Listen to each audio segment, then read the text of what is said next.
रात का अंधेरा, चांदनी का हल्का उजाला और सन्नाटे में गूंजती जंगली जानवरों की आवाज।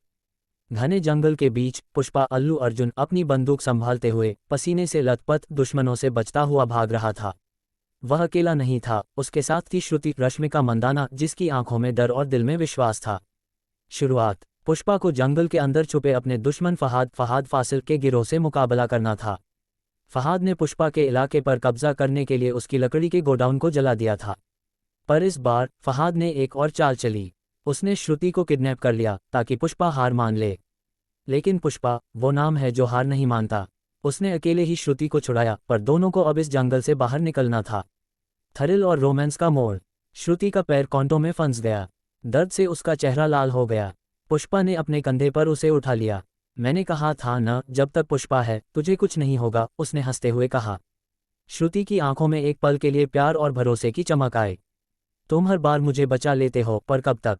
उसने सवाल किया। जब तक मेरी सांसें चलेंगी तब तक, पुष्पा ने जवाब दिया, और दोनों के बीच की नज़दीकियां बढ़ने लगीं।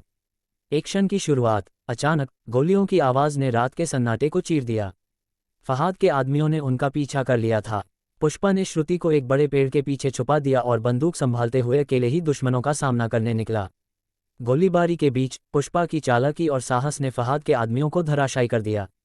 एक एक करके उसने सबको हरा दिया। लेकिन तभी फहाद सामने आ गया। अंतिम लड़ाई। फहाद और पुष्पा के बीच जबरदस्त लड़ाई हुई। दोनों के बीच गोली और मुक्कों का आदान प्रदान हुआ। श्रुति भी अपने डर को भुलाकर एक लकड़ी का डंडा लेकर फहाद पर वार करने पहुंच गई। पुष्पा, ये लड़ाई सिर्फ तुम्हारी नहीं, हमारी है, श्रुति चिल्लाई। आखिरकार पुष्पा ने फहाद को धूल चटा दी। फहाद जमीन पर गिरा और पुष्पा ने उसे चेतावनी दी, अगर मेरे इलाके में दोबारा कदम रखा तो तुम्हारी यही कहानी आखिरी होगी। रिलीज। जंगल से बाहर निकलते हुए श्रुति ने पुष्पा का हाथ थामा। तुम सिर्फ जंगल के राजा नहीं हो, मेरे दिल के भी हो, उसने मुस्कुराते हुए कहा। पुष्पा ने मुस्कान दी और कहा, जंगल हो या दिल, दोनों पर राज करना आसान नहीं है, पर मेरे लिए सब मुमकिन है। और इसी तरह इस कहानी का अंत हुआ, जहां प्यार और साहस ने हर मुश्किल को हराया। पुष्पा नाम सुनकर झुकेगा नहीं। इश्क में भी